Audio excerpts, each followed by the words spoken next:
Hi, this is Fran with Stampendous, and we're continuing our watercolor series. So while we're not able to ship out the newest watercolor clear stamp sets, as we were doing each month, we decided that we would do some bonus videos for you, and we would show you how to take your watercolor skills a step forward with some stamps that you may have already. And this one has been a real favorite here, the Long Neck Pals. And so we're going to do some watercolor painting with that and show you lots of fun ideas that build on what we've been doing in the watercolor series. So my clear stamps I've put onto my clear block, and I've got the giraffe here, and I'm using exclusively the VersaFine Onyx Black ink. And this gives me a nice black impression that is going to stay put so that I can paint over it. I've taped the edges, and this will give me a little white border all the way around. And if it helps to do it on the grid, that sometimes helps to square off everything with the tape. And so let's do a little bit of the painting of these characters. And I'll mention here with the llama, this is the way it stamps, which is at an angle, which works off the edge of the page. But over here, I stamped this one, and then I tucked this other one behind, and then you can just draw some little wiggly lines. So let me show you. If this is all you do, anything like that's going to work. Just little wiggly lines. And that way it let me kind of make an interesting composition. So let's paint some browns to start with. I'm going to turn my palette back around so that I can reach the browns. And again, just quickly, I've got my warm scarlet, the gamboge, and the phthalo blue. These three warm colors, when swirled together up here, are going to give me all different shades of browns. And you just keep moving back and forth between the different colors until what you see is what you get. So there's a nice medium brown. If I want it darker, I might get some more of the blue going into it. And then what I've done ahead is I tried to clean off of my brush some more of this color so that I did my mixing to start with. Let's test this here. I've got a really well, I've got a black there. And the black came from the three cool colors of the yellow, the rose, and the marine. And it takes very little to do these small paintings. But mixing those three together, I mixed until I got quite a bit of it, like you're seeing down here in this gutter area. And then I got it into this little pocket. It has dried, but I can go back and pick up some of that when I want a really dark color there. And then I've got a dark brown here. It's looking actually very blue because that was kind of what I added the most of.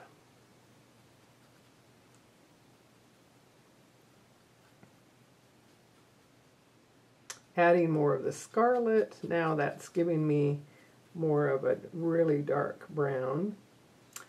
And then more of the scarlet in this compartment gives me a real nice reddish brown. And this one with more of the gamboge. I actually squirted the phthalo blue, the scarlet, and the gamboge into these pockets so that I could kind of identify which color was the prominent one to give me these other shades of browns. Okay, so I think it's helpful to have several different shades ready when you start painting, and then you can kind of mix it up a little bit. And the llamas are often all different shades of coloring and markings, so this gives us some variety. Okay, we'll make this one more reddish colors.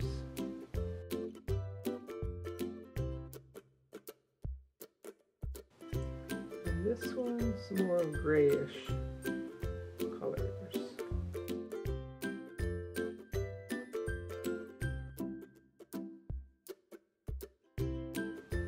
Okay, and now we'll paint our giraffes. And I think it's kind of fun to make each one unique. So I'm a little bit more on the brown side.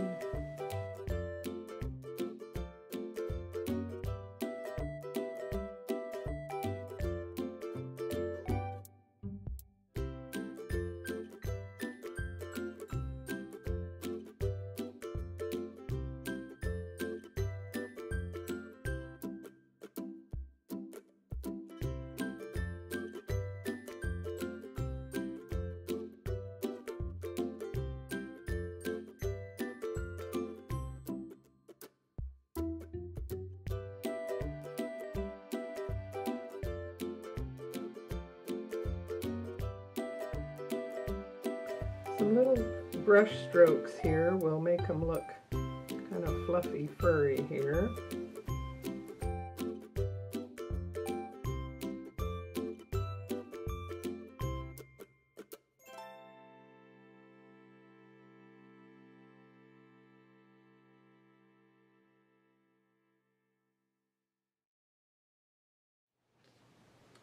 Now we'll let that dry.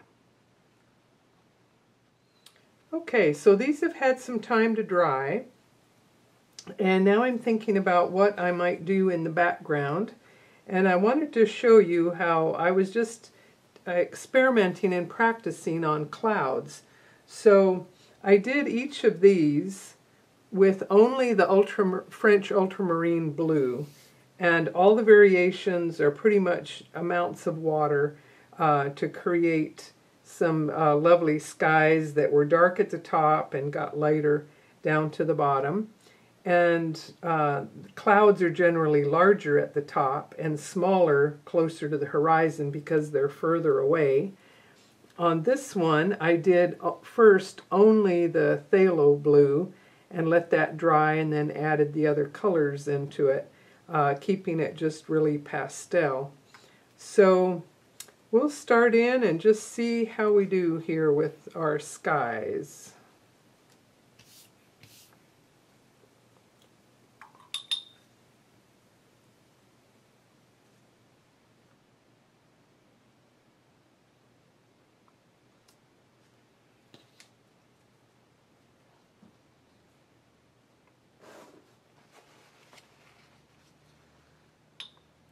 I'm going to start on this one. Since these colors are kind of on the light side, we'll do more of the pastel blue sky here with the phthalo blue.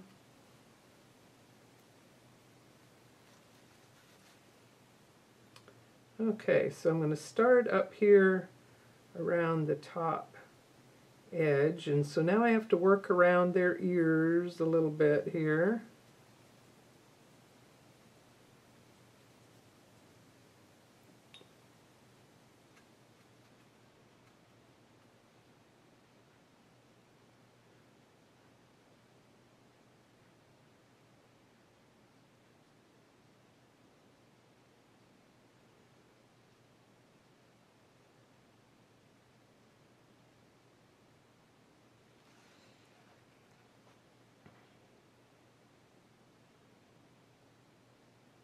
And again, I'm thinking little puffy clouds, and what's happening on this side, I have to kind of continue over here on this side.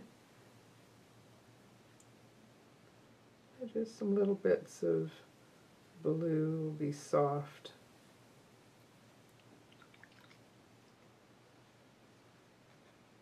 Now I'm going to take a drier brush with less paint on it and just soften the edge of the cloud lines a little bit.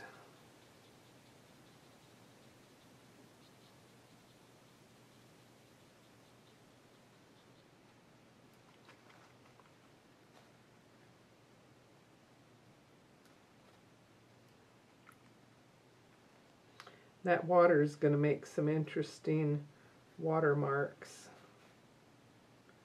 Get some other smudges of color. You can just sort of mop them up with your damp brush. Okay, so I think that's kind of fun, and we'll let that dry.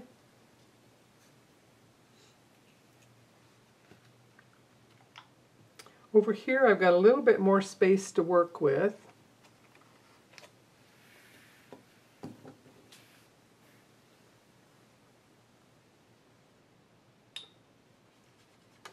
I'm going to get a nice puddle available here that's got quite a deep, rich color of the ultramarine.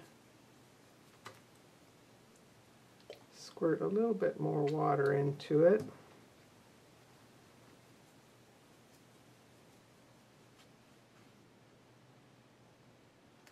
It's easier to add more water than to get that rich color started.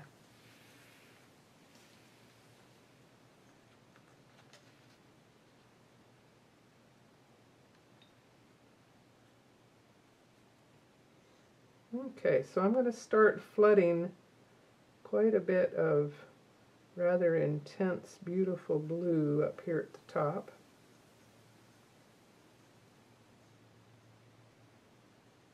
And again, to do puffy clouds, I have to make the white that's not painted is the cloud shapes. Adding some more water to my brush and moving down.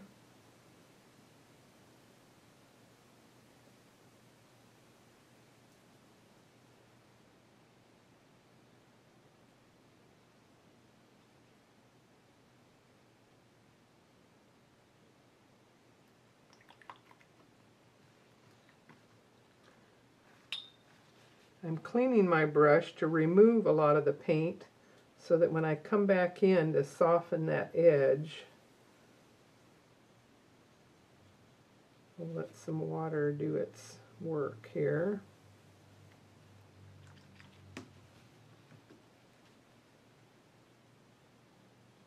And I'm lifting some paint away and taking it off of my brush.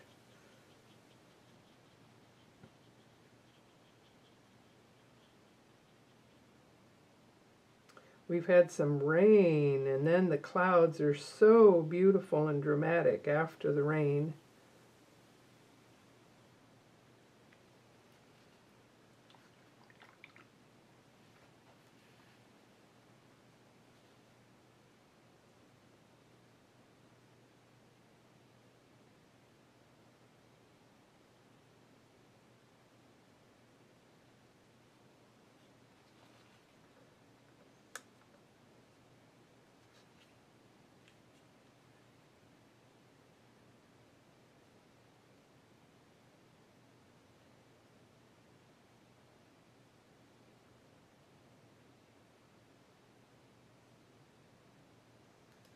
I remember seeing giraffes and the Sydney Zoo.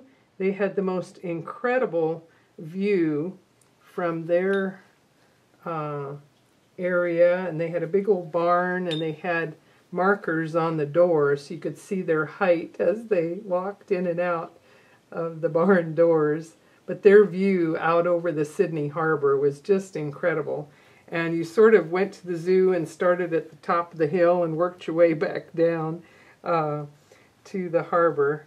It was very amazing area for the beautiful giraffes up there. A little bit of blotting gives you some irregular patterning. Just make sure your blotter doesn't have other crazy colors on it.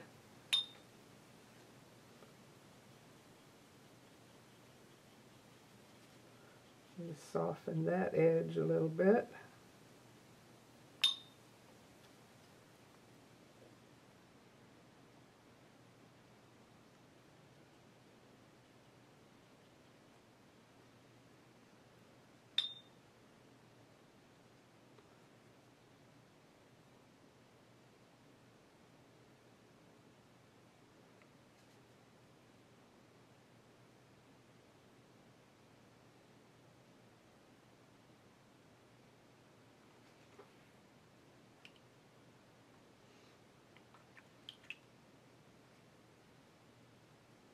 I'm going to introduce a little bit of this other shade of blue.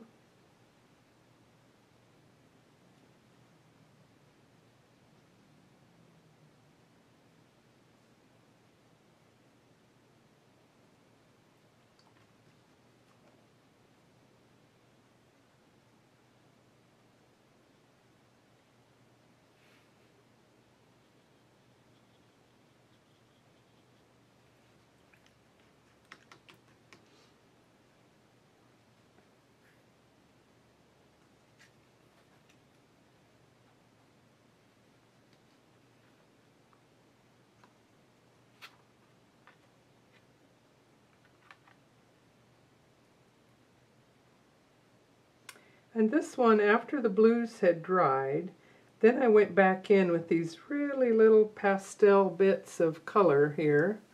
So let's add just a little bit for interest. Make sure your brush is clean. And we want some very soft bit of yellow. Maybe we'll go over here to this little bit more of a peachy color.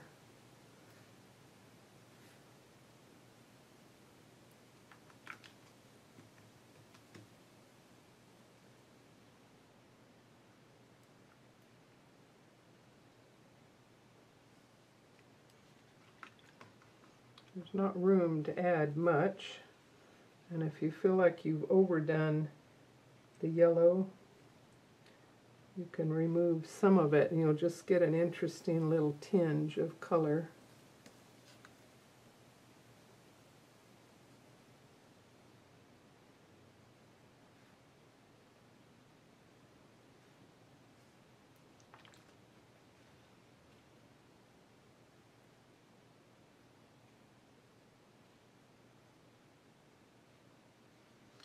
And just a little bit of lavender. Going to look like some shadows to the under edges of the cloud.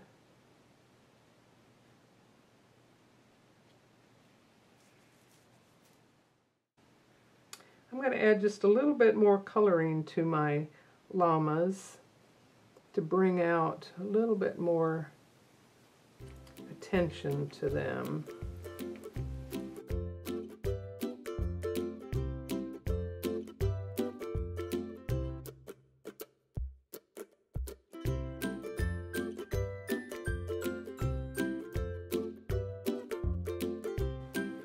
That makes them look fluffier.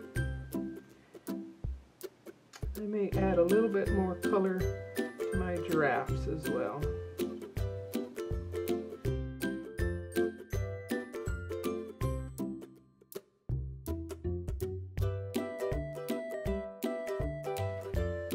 And now for the reveal. Carefully remove the tape.